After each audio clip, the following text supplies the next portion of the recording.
کہتے ہیں کہ کسی چور کو راستے میں ایک بٹوا ملا جس میں بہت سے پیسے تھے اور اس بٹوے پر کوئی دعا لکھی ہوئی تھی، اور بٹوے کے اندر ایک خانے میں بٹوے کے مالک کا نام اور پتہ بھی درج تھا۔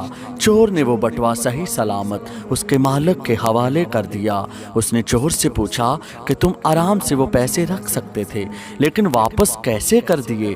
چور نے جواب دیا، آپ نے بٹوے میں جو دعا لکھوائی ہے وہ اس عقیدے پر لکھوائی ہوگی کہ اگر یہ کھو جائے تو اس دعا کی برکت سے واپس مل جائے۔ میں چور تو ضرور ہوں لیکن صرف مال و دولت کا کسی کا عقیدہ چوری نہیں کر سکتا۔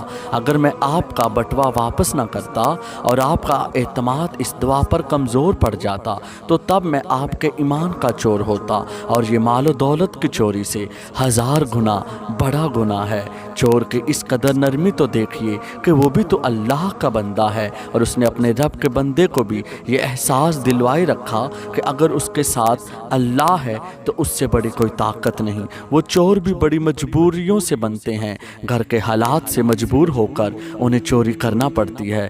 دوستو، اگر میں اور آپ ان غریبوں کی مدد کر دیں تو کل کو وہ چوری کے نام پر داغدار نہ ہوں، کیونکہ کس کا دل کرتا ہے کہ معاشرے میں اسے چور پکارا جائے؟